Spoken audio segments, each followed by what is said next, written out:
And welcome back to Pastor Plex Podcast. Thanks for that. Awesome. Was that a sneeze? That was, God bless you. Yeah, God bless you, Adrian. That was a way to jump on the mic. Well, welcome back to Pastor Plex Podcast. So glad all of you are joining us live as we're recording here in Austin, Texas, with none other than Adrian Plegenpole with us. Yep. Hey. How are those allergies going? My eyes are on fire all the time, but it's fine. Is that mold, grass? What do you got? I don't know. Probably all of it. Okay. Oak mold. Awesome. Pollen. And Machine Gun Nick, welcome back. Hey. Hi. Good to have you. All right, we're talking Easter because we're like 3 days post resurrection right now, and we're pretty excited about that. 3 days in roughly 2,000 years. So excited for that entire experience. So guys, tell me, what was your experience at Easter like at Wells Branch Church for you, Machine Gun Nick?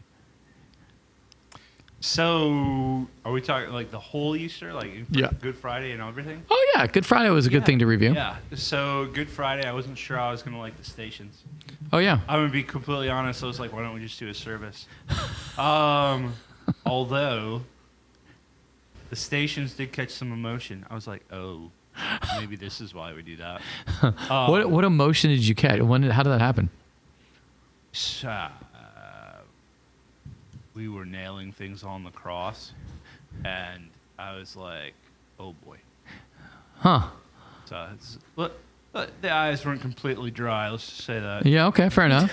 Fair enough. How about you, Adrian? What was your experience for Good Friday?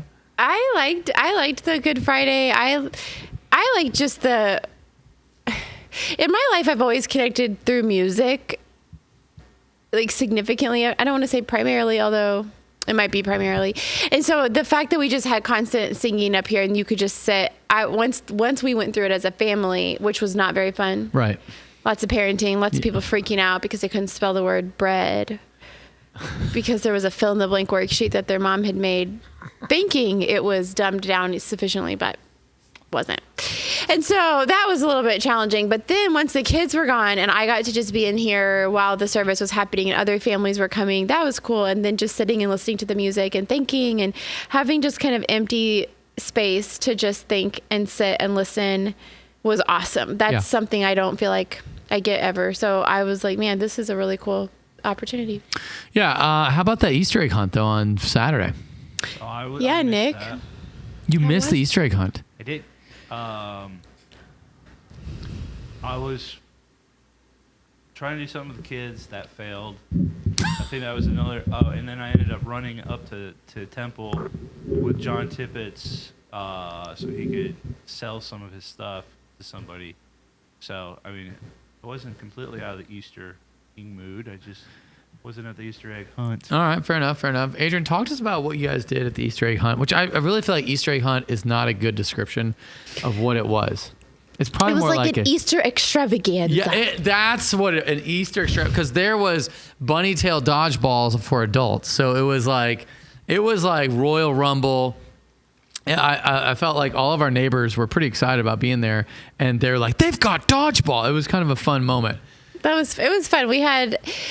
It was just our regular. I didn't actually have enough eggs for the hunting because you know what's interesting is Saturday before the hunt, I had 45 people registered and I was like, shoot, we must have done really bad last year because no one's coming.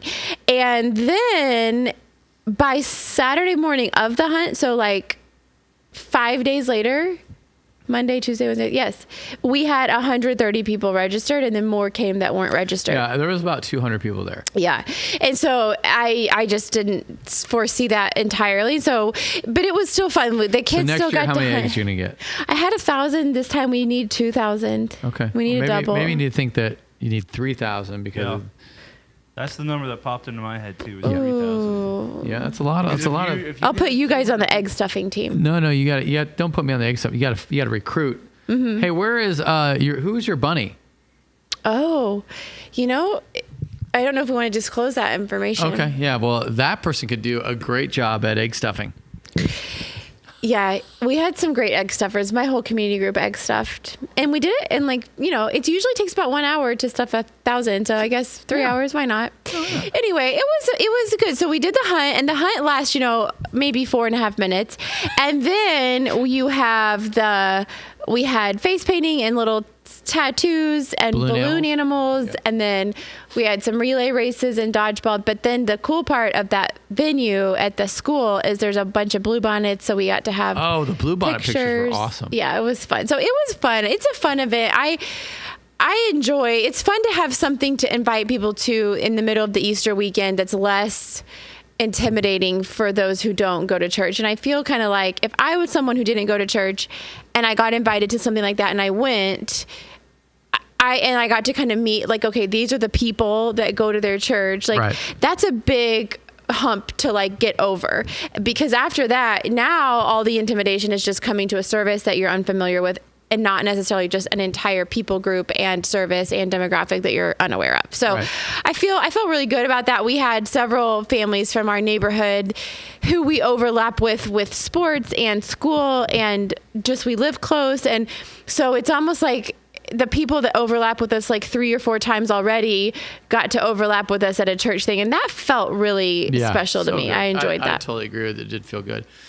All right, so then let's jump right into Easter. And so 7 a.m. service was our first experience, which actually it was well attended. We definitely did not put out enough chairs.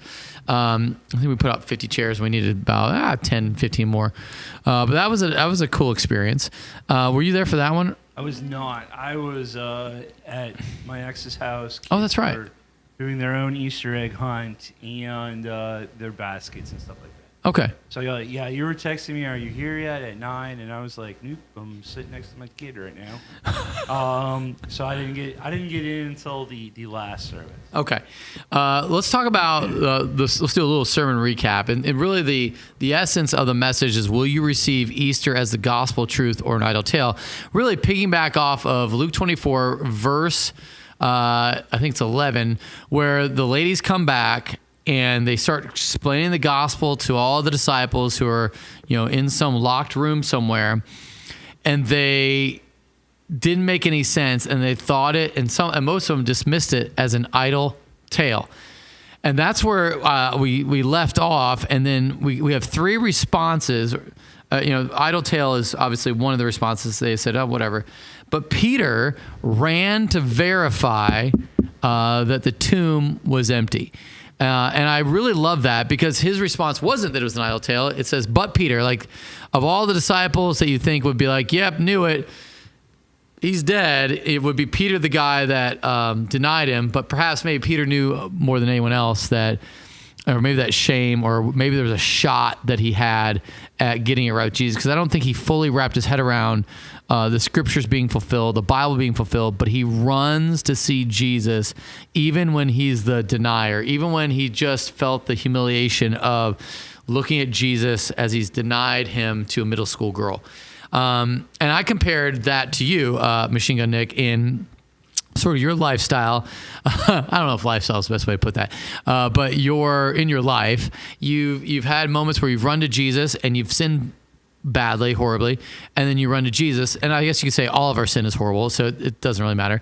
But let's talk about that a little bit, of your experience of the trampoline of going up and down and then running to Jesus. What's kind of crazy about that is, I don't think you've had it in the sermon, but the week before that happened, the thing with letting the person in my home and then discovering they were using drugs still, I was told by a friend at the veterans ministry that I go to, that I attend, we work on PTSD and the drinking and to handle it and all that stuff, right? But he looked at me and he's like, I have to tell you, if you don't get the bitterness out of your heart, that your life's going to be, the way it is right now, a little rough. Yeah. And I'm like, what is he talking about? Because I was like, I'm not bitter. Yeah. As long as I keep distance from the ex-wife, as long as I don't run into Taliban, as long as you don't bring drugs in my house, I'm not bitter at all. Right. And once those things happen, that's when it comes out. And I was like, whoa, And so this is the week before, and then, you know, I'm trying to help out with the church. And the individual in question, like, who came to the men's group, who came out door knocking with us, was a guy trying to get his life on track. Right. What had transpired since he fell out from us, he slipped and he fell way far. And, you know, I can't have that in my home, in my truck. I have children, you know, an ex-wife that could possibly be like, look, you're hanging out with these kind of people. Like, you can't see your kids. When, in fact, you're trying to help that person. But my response to it wasn't one of love. It was one of anger. Like, I ran right smack dab into, like,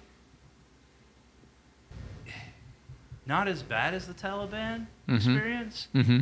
But you were there. We were there. Yeah, I was there. The Taliban experience, if you had access to your gun, you would have been shooting. It would have been pulled on him. Yeah. Yeah, like, I would have actually leveled the gun on the Taliban guy. Yeah. 100%. Like, I was... At Walmart, by the way, if you're wondering. At Walmart, where we are, like, I'm running the tires and the oil, you know, section. I'm the manager, crying out loud. So that means I only answer to the store manager. And was doing exceptional there. Like, you know, we were up 40% in sales and profits. And here this guy comes in, and he's like, I don't have to pay for this service. And I'm like, what? And I look over at I had this Cuban guy because he spoke Spanish, and I'm like, hey, what's he saying? He's like, it's not Spanish. And so, and then it just clicked. And it was, if you could imagine, I don't know, it's like, it was instantaneous. I was like, Pashtun or Dari? And the guy's like, Pashtun. And then I think I saw red automatically. And I start saying, he's going to pay. What does that mean, Pashtun? So they speak, so in Afghanistan, they speak two different dialects. Dari, and they spoke Pashtun. Now, Taliban, the guys that we were trading lead with, right? That means shooting at. They were shooting at us.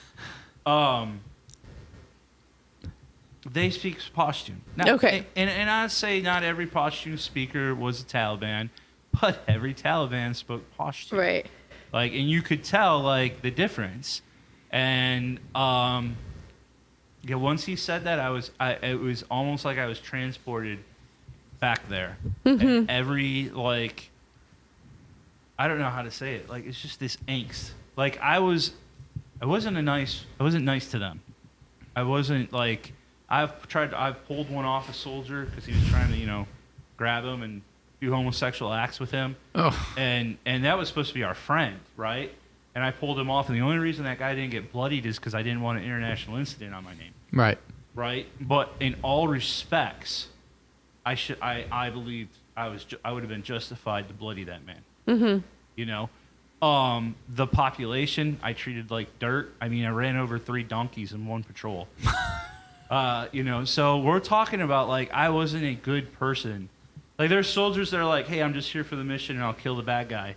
I wanted to, like, burn the population out. Yeah. If they would have let me. Like, if the officer would have died and it was just Sergeant Drummond running the platoon, stuff would have gotten done. So would ABC News have probably talked about me. But, you know, like, hey, I'm here to find the insurgents and take them out. And that was all I wanted to do. Mm-hmm. Yeah. That's interesting. So you're comparing this guy that comes to your house with drugs that you're trying to help out.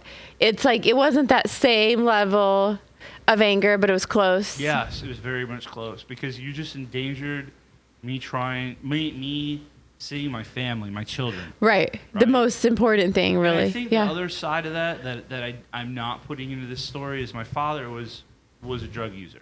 Okay. A drug trafficker. That.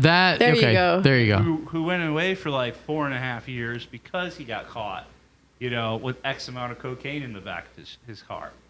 All right. So, like, there's a lot going on there. Like, So that did that trigger you like, oh, this is just what I. Well, it's almost like you could have been put away for the same thing your father was, Without and even that's being not actually even guilty. that's not who you are. Exactly. Yeah. Exactly. And I kind of have, and I definitely have a distaste for people that do that. Now, yeah, I mean, if you're smoking weed, that's one thing. But if you're like shooting up, right? I'm like, no. We're not. Okay. Right. So how'd you handle that? With him, well, I threw his stuff on the curb. I came out of my truck with my gun in my hand, which was more to like show his handlers, because if you could imagine, there was two cars to pick him up. I wanted to make sure that they knew I'm a hard target. It was kind of like the Afghanistan thing. You know, Second Airborne in Afghanistan. Like, Yep. We're a hard target. Right. You don't want to. What do they call us? Porcupine. A square circle patch clan or something. Oh, okay, yeah, funny. That's what they called us, and I wanted to make sure that, they knew if you come by my place, you might not leave. Okay. And that was where I took that, which, the gun eventually, very quickly went back into the truck. It wasn't waved around. It wasn't pointed at anybody, which was kind of weird because it was kind of like got this gun in my hand. And I'm not used to this because it's either getting pointed at somebody and we're doing damage, or it's in a holster. What do I do with it now? So that was a different experience. Good. That's good. That So then seems how like did you recover from this? forward. Like, because there you are, anger and rage. You got the gun out. John Tibbetts was like, he drives by and is like, do I need to get out? I already have Cody and Jordan standing there with me. And I'm telling you, like, Jordan probably couldn't have stopped me, and probably neither could John Tibbetts because he's hurt.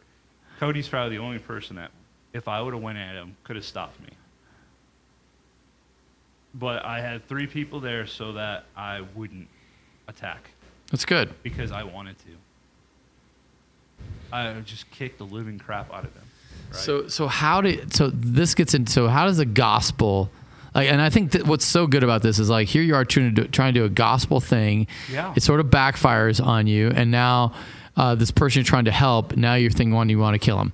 So how does Jesus meet you in that, and how do you feel conviction? Where are you at with all that? So for one, I feel like I see the bitterness that's inside of me. Yep. Which was like, because again, I was questioning. I was like, well, I'm not, Right. I'm not mad at the world. Actually, right now, I'm a pretty peaceful person. At that moment in time, I was like, which is great for me. Right. Right. So he showed that, yeah, man, I still have a lot of it in me, this bitterness, this hatred, this anger, and it will creep out when it, like, I guess when I hit one of those things, right? Those tears. But on the flip side of that, like, I begrudgingly apologized to the person, which I know is the right thing, but I didn't want to. Yeah. It was probably best done, and the outcome was great.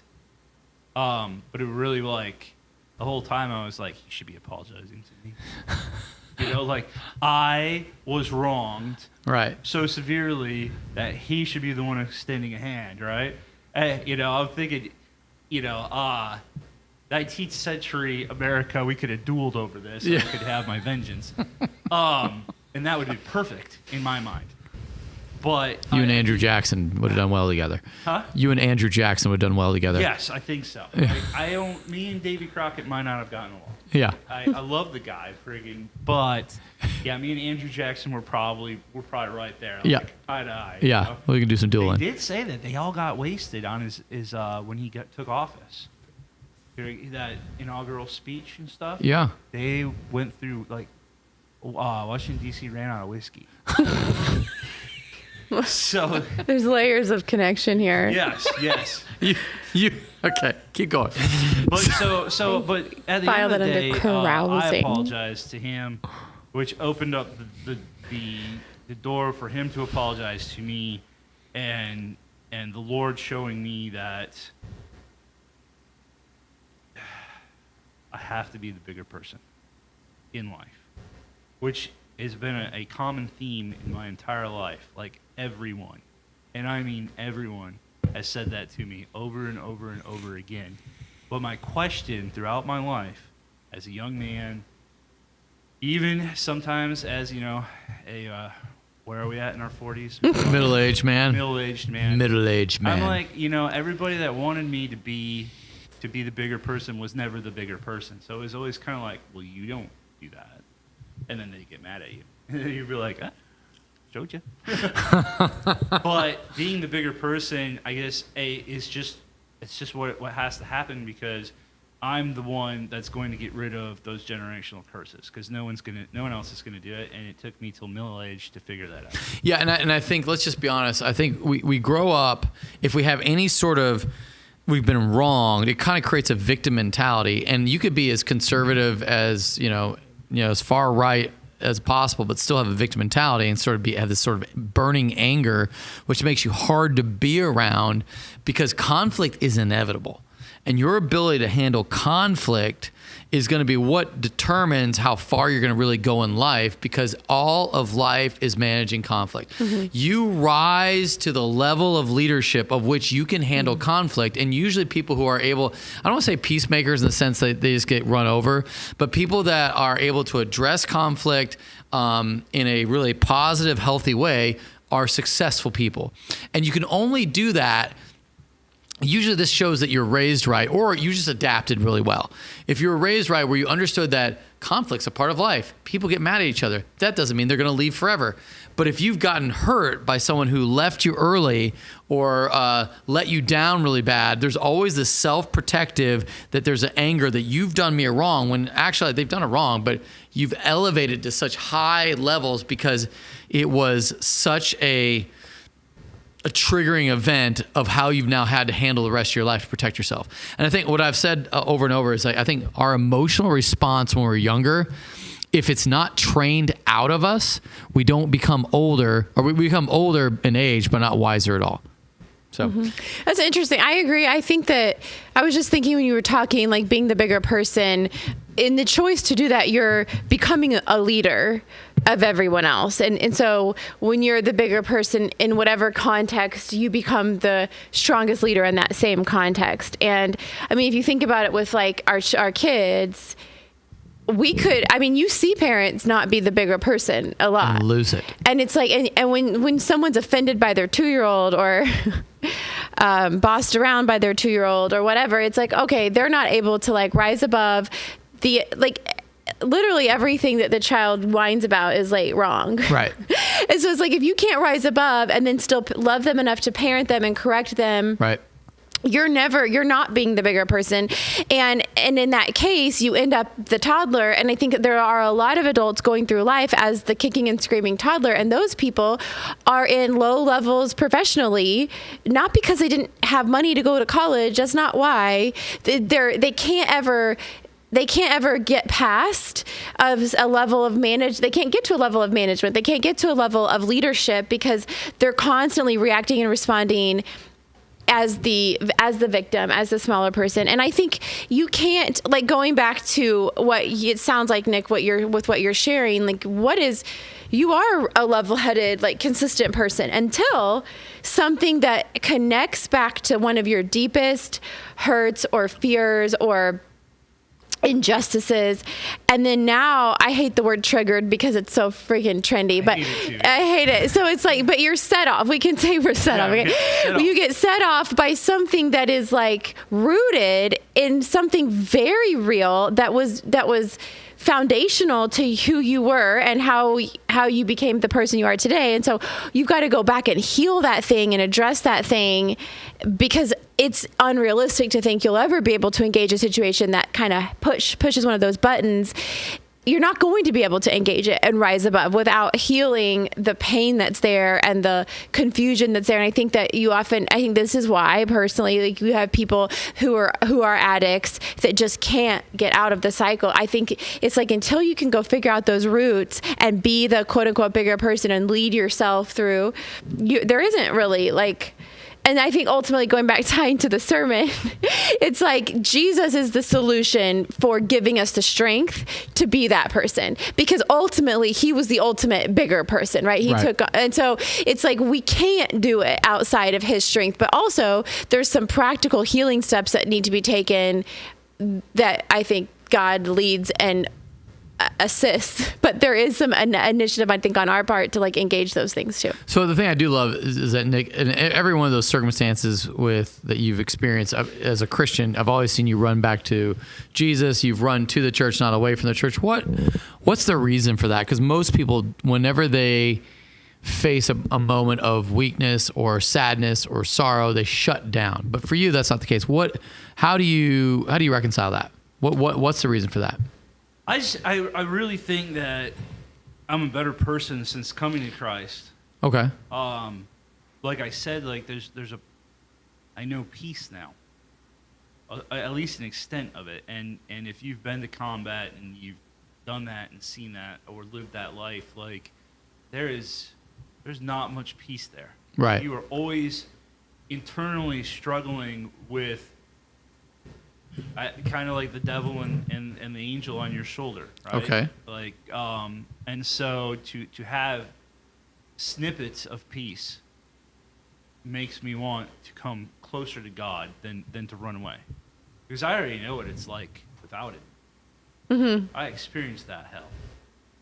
Yeah. And so to not come back to him when I've made my mistakes or when I've been set off. We'll go with set off. Is just ridiculous to me. Yeah. I cannot fathom at this moment in time a life without Christ in it. Yeah. Well, that's awesome. I think you shared that last night, the men's group, of just kind of running back to Christ over and over again. I think that's the beauty of your life. And I think that's what's encouraging for other people, because I think what happens for a lot of people is they feel blackballed. They screw up so bad. I can't get back to church. I can't get back to God until I do a lot of right things to make up for all the stuff I've done bad. And that wasn't true for Peter, and it's not true for you. It's not true for anybody. And I think that's what's exciting for me. I love that part. All right, let's move on to, well, actually, Adrian, did you say you related also to Peter in the story? Yes, I think for me the relation was the less on the emphasis of just constantly running back to Jesus, but more in the news of the resurrection. Like that was kind of where the sermon started. Was you had these three people, like you hear the news that Jesus is risen, and you have Cleopas who like doesn't really care and just is like, oh, bummer. Or it's the fact that he was dead, right? Well, so remember, Jesus died. So, and they all get the message on Sunday from the women that he's alive. And Cleopas is like, well, you guys figure that out. I got an errand to run in That's right. Emmaus. That's right. He's kind of like, maybe it's true, maybe it's not true. Yeah, I'm not going to waste my time. Yeah, that's right. So then you had Peter who went back to the tomb to look. And I resonated with that because I think, to me, what that reveals is like the death of Jesus would have been the most earth-shattering thing for these people. I mean, nothing could have been more hopeless and more discouraging and defeating. But you've also have to consider that they've had all these seeds planted by Jesus of like, I'm coming back. I'm going to leave you. I will be back. Like he said all these things. I don't think anybody is putting those things together, but you've got to figure that there's a little bit of like, people are considering, is there hope left? Could something possibly happen? But after the devastation of what they saw on Friday, probably not. And so the suggestion from these women that he's not there, it should lead to a curiosity and a hope, because Jesus had led them to expect that there would be something. And so I like that he doesn't trust the women. I kind of like that. Why? At that point, it's like, I'm not trusting anyone. Yeah. Like the guy that I just followed that could do miracles, that could heal people, that raised from the dead, was just mocked and beaten and crucified and died. Yep. And so I'm not going to believe literally anybody, but I am going to believe for myself, because I think it kind of, to me, it speaks to the personal connection that he felt with Jesus. He knew he had access to Jesus. And so he himself could go to the tomb and investigate and leave with a conclusion And I like that. I like that. To me, it's not a disrespect of the women, but more of a like, it signifies the gravity of the situation and how it's like, I'm not going, if it didn't really matter, okay, yeah, let's believe these chicks and move on. But like, this is life and death. This is everything. Like, I'm going to go for myself and I'm going to go see. But then this is where I kind of felt like in a catch-22. If I'm Peter, then I'm going to come back and I'm sure as heck going to expect everybody to trust me that what I saw is real. And that when I tell you Jesus is probably risen, you better believe me. And I'll be super annoyed if you have to go check for yourself. Cause I'm like, and that's what did happen. Yeah. Right. So Peter did go, Jesus does reveal himself. I think Peter is rewarded for him going to the tomb, and I think he saw something so euphoric on his way home, because after he stoops in, looks in the tomb, he heads home. And I think somewhere along the way on his heading home, Jesus reveals himself to Peter, and then that's when they have some sort of discussion for a while, and then he runs back to the disciples and lets them know he's alive. And he revealed himself to Peter. And then Cleopas and his buddy are out there heading to Emmaus. And some reason Jesus goes and grabs him. And a part of me wonders why. Why did he grab him? And I think it's because he was heading to Emmaus. And I know I'm about to get archaic thoughts on you, everybody, but I don't know. Do you remember when in 1 Kings 19, Elijah calls down fire on the mountain at Mount Carmel, and then Elijah says, "Hey, Ahab, get your chariot ready. You better get going because it's about to rain. You don't want to get your wheels stuck." And then God supernaturally empowers him to race ahead to the town, which I think was to give the city the understanding. The first one with the knowledge wins. So whenever Elijah said, like, we have defeated the Baal and all the prophets on Mount Carmel, everyone's like, hooray. And then when the chariot comes in with Ahab, he would just already concur with what already happened, because it's really hard to reverse the news. I think by them going to Emmaus, Jesus is like, I got to get out ahead of them and tell them, reveal themselves to me. Because if they get to Emmaus and they share that they heard some story that was made up, and the initial thing that's going out from the disciples, the primary disciples, that he is risen, not that it's some made up story, I think he got ahead of that. So again, is God sovereign and all that? Absolutely. But I think there was a part of, like, because these guys are I don't want to say, like, well, they're nobodies compared to, what about the other 11? Why not go Peter? Okay, he needs a special one. The other 11, then Cleopas. I think there was something having to get to Cleopas, prevent him from sharing a false tale that he wasn't alive or that it was a fake story was important. For sure. Okay, so let's talk about Cleopas. I think for me, Cleopas really resonated with me, because the big thing for them, the reason, what's so funny is the primary thing they tell Jesus, who at that time, as they're walking to Emmaus, and he's a stranger, the primary thing they're saying isn't, hey, he's risen from the dead. The primary thing is like, I thought he'd redeem Israel.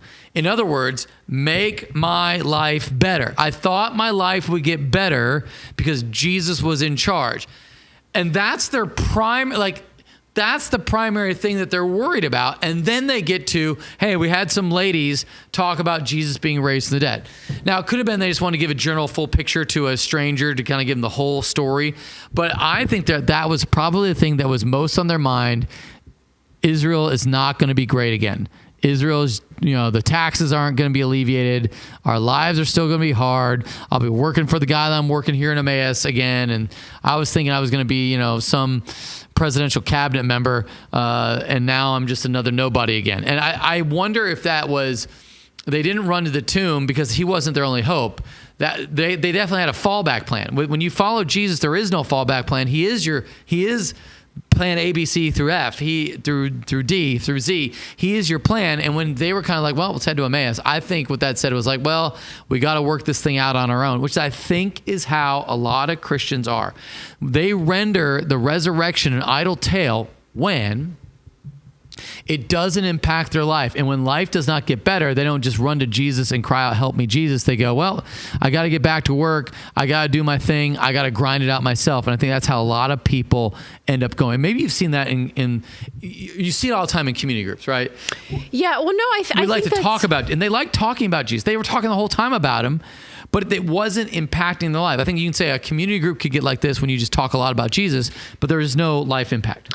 Yeah, well, and I guess part of me is like, I don't even think I'm critical of it, because I look at the disciples and Jesus was confusing. I mean, all of his parables were confusing. He was constantly talking about this return and this death, and like he was intentionally not super clear as to exactly how things were going to go down. And so the whole time you're following him, he's giving you a sense of hope. But honestly, I don't really fault them for not recognizing where that hope should have been placed. Sure. Because he said enough things that would make them think the hope should have been placed in the government changing or in their circumstance changing. And the fact that he was talking about an eternal kingdom, like, that's a far out idea. And so to me, the whole time he's alive, they're holding on to a hope that they don't really know for what. It's just hope. Right. They have hope because Jesus is around and he's promising things, and he's more powerful. He's supernatural. And so the minute that he's dead, it's like there is now whatever vague kingdom he was talking about that it was eternal. We're not even really giving. We might have just been misreading that one. Well, and the thing you got to remember is, like, why would they? And I know that everyone hates it when I do this, especially you, but why would they follow him if he's so unclear? Okay, I don't hate when you do that. You didn't say anything about making something up. So why would the disciples follow him? So why would they follow him if he was so unclear? Because I think he was attractive, right? And not physically, but I think that it was a draw to follow somebody that was empathetic, that was understanding. That but he has nothing. Yeah, but he does have everything. So when he speaks to you, you feel understood. You feel connected. People will follow. I mean, every liberal media leader has hit people on an emotional feeling, an emotional need. And when you connect with someone that way, man, you're kind of in. I think that Jesus knew how to do that. A fisherman. I think it does. No, I think what makes you leave being a fisherman is miracles. And I don't really care what you have to say. If you can feed me, if you can raise the dead, if you can do all these crazy things. He's doing both. He's connecting emotionally and he's doing vague. those things. A leader can't go very far. And we all know this just from, you probably thought this in our own marriage. But if a leader isn't clear, that organization, no matter how small, can't go very far. It can if there's an emotional component. I mean, our political culture right now is evidence of that. Yeah, but so Tony Robbins, if you ever watched him, he will swear at you and say you're an absolute get off your rear end and start working. Jesus doesn't do that. He's compassionate and loving, and he's like the complete opposite of like a typical get off your rear end and start living life person.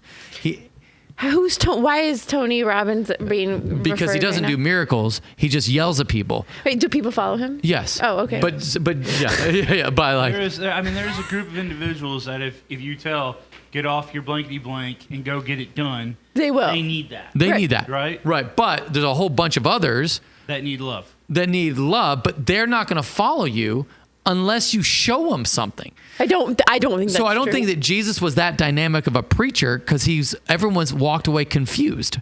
Well, isn't that kind of expert power? Yes. Yes. When you have expert power, right? But the expert power is predicated upon miracles. Is all I'm saying. Okay, I'm saying miracles and an emotional connection. You cannot invalidate this emotional connection. I'm not saying he didn't have it, but without the miracles, the emotional connection doesn't matter. Fair, He's just totally, like every other. Totally. I'm totally thinking that this vagueness brings it all back to faith. Because Yeah. you have to have faith. Gotta have The faith. The apostles faith. The had faith. to have faith. Yes.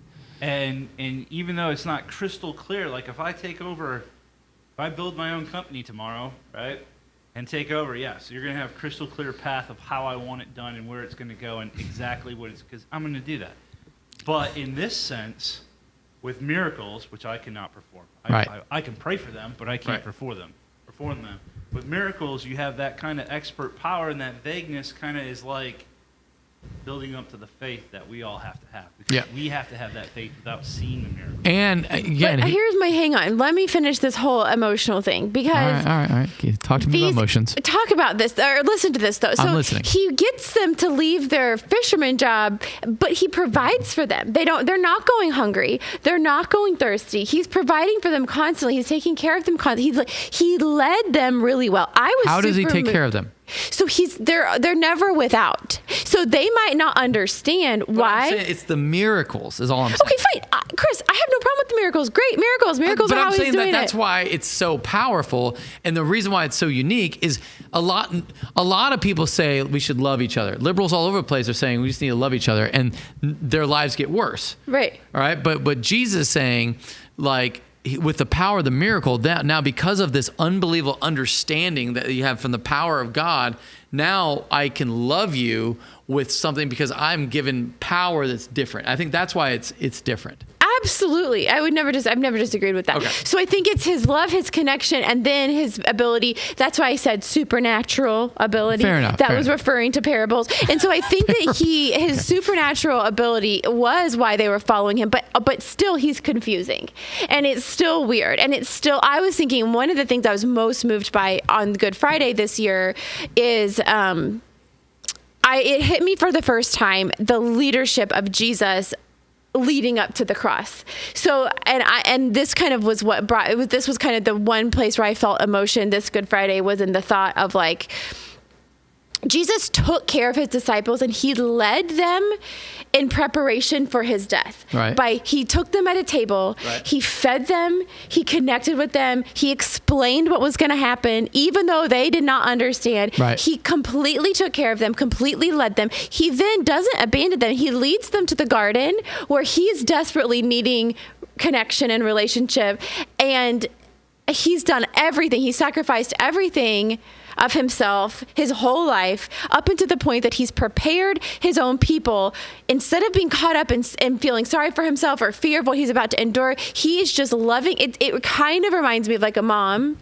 If you were going to like when I felt this like a little, this is a pitiful example comparing to Jesus, but when you're in labor, like we had a weird labor experience and like the whole family's like hanging out and I was like trying to withdraw. I was trying to withhold on the epidural for a little bit and I'm like really struggling and my kids are in the room. And the last thing I'm going to do is let my kids see. I didn't really care for them to see the agony, see the pain, see the fear. They should have seen it that way. Then Right. You could say like, do you know what I went with to have to bear you as my child? That would have been good. That would be your leadership style. And so this is where I was like, I didn't care for that.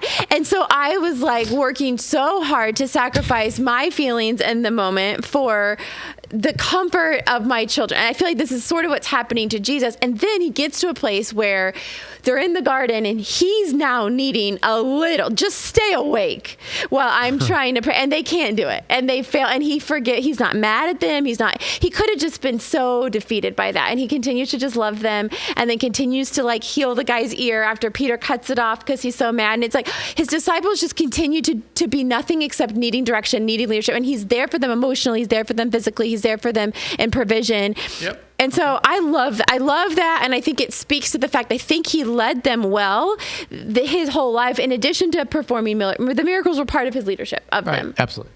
And so anyway, I think all of that's significant. I don't know how that tied into the sermon, but yeah, I think it's significant. Are we overlooking the fact that he's also fulfilling scripture Yeah. in his life? Yes. Like, I mean, not only is he performing these miracles, but these miracles were preordained. Like, they've been talked about for Right. what over a millennia, right? Roughly, if you're looking at Isaiah specifically, about you're looking at roughly 600 years, 400, 500 years before. I think what you're looking at with, or maybe 800 years before. 600. So what I was looking at with Jesus and Cleopas specifically is, I feel like once Jesus didn't, you can tell that Jesus is just a something to talk about and not your life, when you can go about your business and not run to him when he's revealed to you. And so I think that sort of, and I don't know if you guys have ever experienced that with Christians or people who claim themselves or call themselves Christians, who talk about Jesus but there isn't a part of which they end up running to him, dropping everything, running to him. And I think that's where I feel like when you talk about nominal Christianity in our culture, that's problematic. And that's the thing that I think that's where a struggle is. I would agree, but hang on. I would also say this. I would say the Cleopases that I know in my life, it's not that it's not that they don't believe, and it's not that they're not willing to drop everything. They don't have the boldness and the courage to have hope in what God provides. What do you mean? So Cleopas specifically, I look at him and I'm like, you didn't have the courage and the strength to have any hope left that there could be more to this story. And when you heard news, it was much easier to just be like, yeah, I'm not going to really inconvenience myself with that, because the pain, what if Peter ran to that tomb and Jesus' body's sitting there? I mean, the pain of that is excruciating. I mean, it's insult to injury at that point. And so the risk involved in trusting and in hoping in something is so high that I think, to me, those are scared, anxious people that are like, I'd kind of rather a mediocre life where I don't have to like put all my eggs in one basket. I don't have to really hope that God's going to come through for me. I think a lot of people settle for a mediocre, half-baked Christianity when what they could have is the resurrection power. Yes. And I think that's the struggle. And I think it's because we don't put all our eggs in the one basket. We don't run to Jesus. We're not praying like he answers. What we do is we live our life, add a little, sprinkle a little Jesus on, and we put some sentiment on a life that sucks. I would call that self-protection. I think they live self-protected as though maybe not sucks might be too extreme, because you might have a fine life, but you sprinkle on Jesus to kind of maybe as a good luck charm. Yeah, and I think to me that's a life of self-protection where ultimately your comfort and your pride is your own God. Yeah. Oh, yeah, that's good. Yeah, and I think that's where a lot of Christians are when they just want 3 steps to be a better me, as opposed to completely die to self and follow Christ. I agree. And I think, and this is going back to like, it takes God's intervention to break you out of that cycle. It's not like those of us that have crossed that line are like superior. Like God has given us that strength. He's given us that ability. Right. But I vividly remember back when I was a child and I prayed to receive Christ. I vividly remember I had dealt with a whole lot of shame and a whole lot of like feelings of guilt, and they were dominating me. Like anytime we would be in my mom's minivan listening to Christian music, I would just feel so dark and angry. And anytime I would go to church, I would feel guilty. I would feel shame. It didn't make a lot of sense, but it was overwhelming me. And I remember when presented with the gospel, and it was so easy. It was like, pray this and receive Jesus as your savior. And I'm like, okay. And I remember the thing holding me back was like, I'm mortified to do this. And what if this darkness and this feeling I have doesn't leave? Yeah. What if he doesn't answer? What if he is not there? At least if I sort of say I'm too good for it, there's still the hope I could go back. Exactly. If I don't engage it fully now, it's in my back pocket. I'll manage this guilt that I feel, knowing that there's something that might work. I'd rather have the potential hope of something maybe and settle into less than. Do you think that people kind of fall in and out of that? Like they trust Jesus with all their heart, and then they go through they're like Peter, and then they go through a Cleopas period where like you start white knuckling it and gripping and sort of. What do you think? What's your experience with people? Do you kind of go back and forth between being Peter and Cleopas? I was right in my train of thought of what if I go all in and it's not there? And so in doing so, in going all in and then experiencing the relief, it was like no greater relief could have been found. So then why do I think people go back and forth in that? Yes, I think we hold certain areas of our life. Like I think I do this still. There's certain areas of my life where I'm like, What area is that?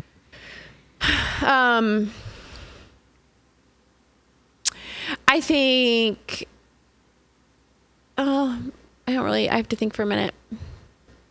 What's the exact question again? What am I answering? So in what area of your life do you go back to Cleopas, where you're like, that's a good story.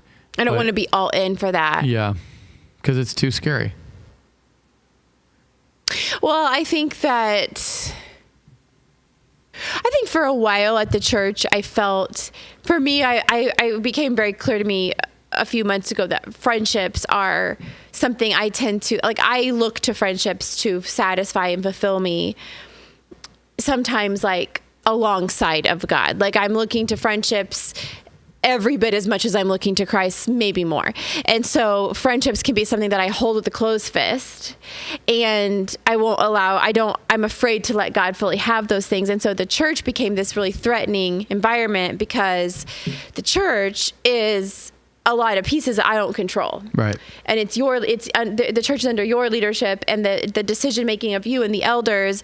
And what if these people that I tend to like hold more valuable than God himself at times, what if they leave, or what if you or the elders make a decision that I don't even think is a good decision? I'm stuck.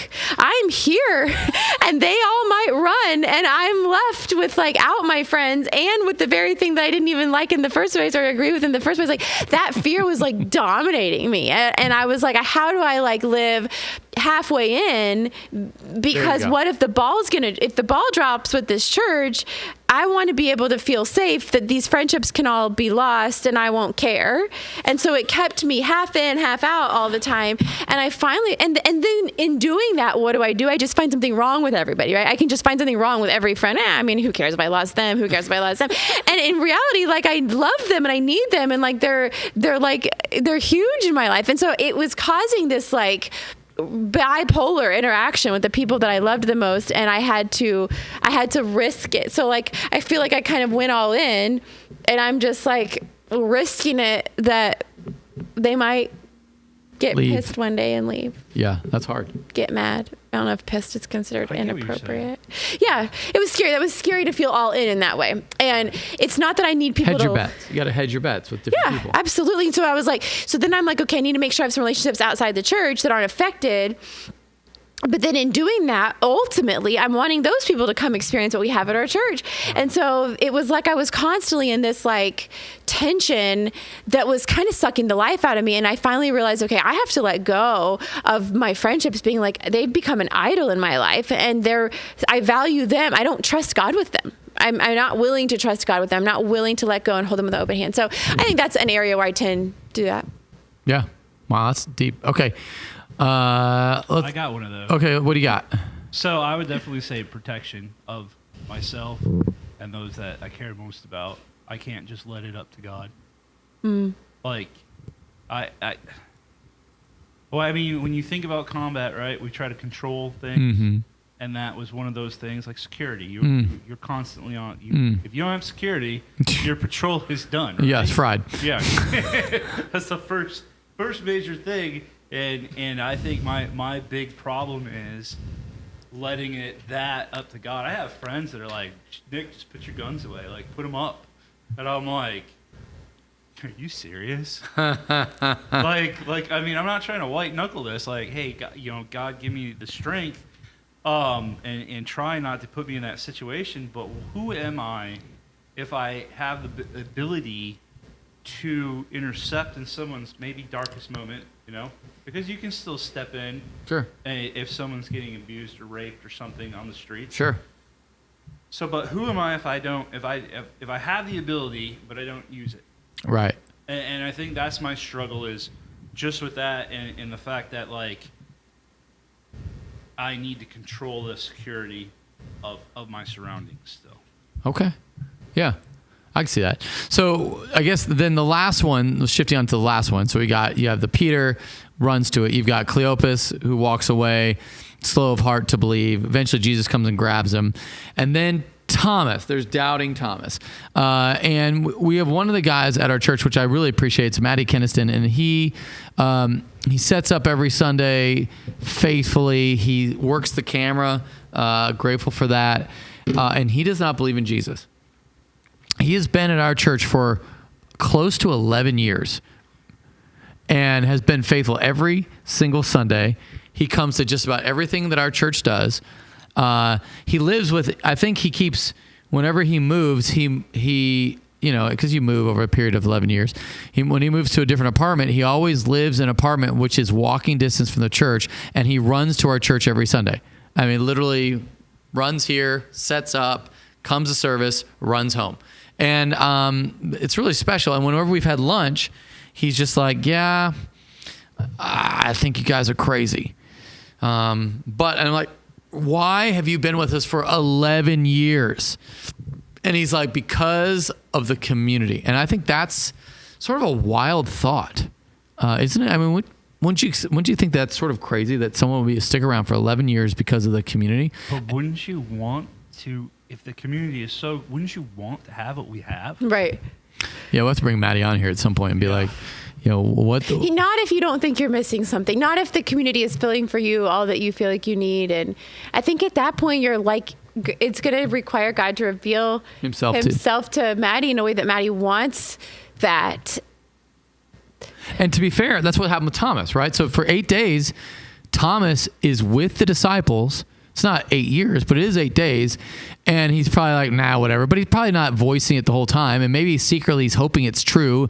And he likes listening to all these people who really believe it's true. And he's encouraged by their encouragement and the way they love each other and serve each other. And he wants to be involved with that.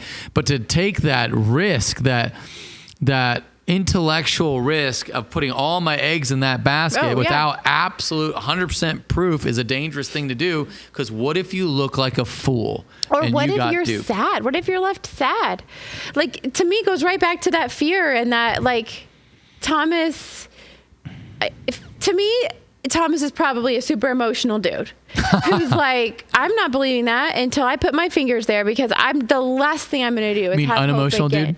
No, super emotional. Super emotional. Okay. So if you have a bunch of emotion, what she's saying is that you're not going to go down that road. Oh, I see what you're saying. Unless it's real. Yeah. Right? Because I don't want to have those feelings because they're too intense. Right, because he's an intense dude. Back in John 11, he's the one that speaks up. Let's go and die with Jesus when he wants to go. There you go. That would fit. That would fit with the personality. So it could have been that he didn't want to look dumb, but my assessment is like, no, he's so emotional and he's so passionate that he's like, I'm not. It's kind of like our kids. Like, Titus is a pretty emotional, sensitive kid, and when he kind of feels unseen, he is a stone wall, and you hug him and you're dead to him. Like, he won't look at me when I go to his school, and it's like I have to grab him, I have to kiss him, I have to tickle him, and I have to do it like 4 times, and then finally he'll maybe consider smiling, and then every now and then he'll let you know he loves you. But it's like, that isn't someone that's afraid to look like a fool. That's somebody that's like,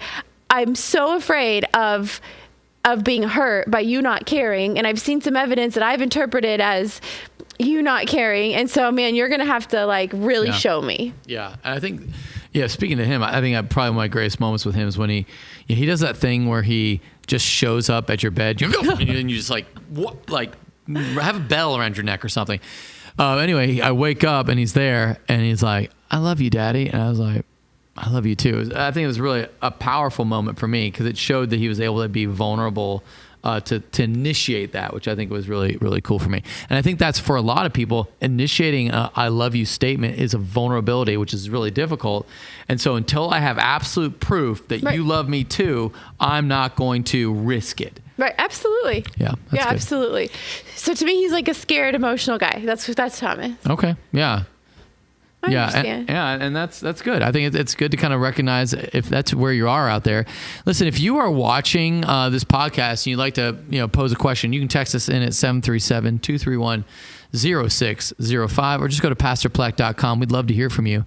As we're talking about Peter, Cleopas, and Thomas and their responses to the gospel of the message that Jesus was risen from the dead.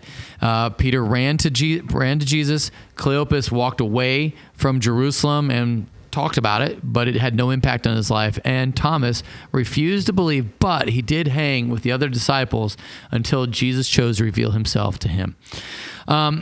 Next week, though, we're going to be talking about, it's actually this Sunday, we're going to be talking about why does God allow pain and suffering. So want to talk about that real quick. Have you guys ever endured suffering in your life? Yes. And have you ever questioned why? Of course. Yeah, I think what we're going to be doing on this Sunday isn't really getting to why, because if the answer was why, we'd already have it posted and everyone would know it by heart. God doesn't, even with Job, he never tells him why. And even in Romans 9, God, through Paul, writes, does the clay have the right to say to the potter, why did you make me like this? No, you just do what you're told. So there's a part of it where you're not going to get maybe the answer of like, I want to know why, but you are going to get the answer of how to respond. And ultimately, some of the reasons why are that aren't always revealed, but you can kind of glean from what we learn from God that he reveals. And we're going to be going through the book of Job. And if anyone has ever experienced suffering, Job is a great book to read through. It's a long book, and it feels like Job's repeating himself a bunch, and his buddies are repeating themselves a bunch. And they are, because isn't it when life's hard, you start becoming redundant, and you start saying the same thing over and over again, and then you go, what am I supposed to do? I think that's sort of the reality that everybody faces in that setting. So that's where we're going this Sunday, and I'm really excited about sharing that. Any other thing you want to add to that, Adrian? No. Machine Gun Nick? Well, I can't wait to look at it. In fact, I think I'm going to go home and start reading Job just to get some insight. And I do believe that most of the suffering you go through at this point in my life is to teach you a lesson. All right. That's good. In fact, I'll be talking about that exact response. That is usually the Stoics' response, that we endure it because ultimately something better is going to come of this. But what if it doesn't? All right. So thank you for watching. We're here to talk faith, culture, everything in between. And from our house to yours, have an awesome week of worship.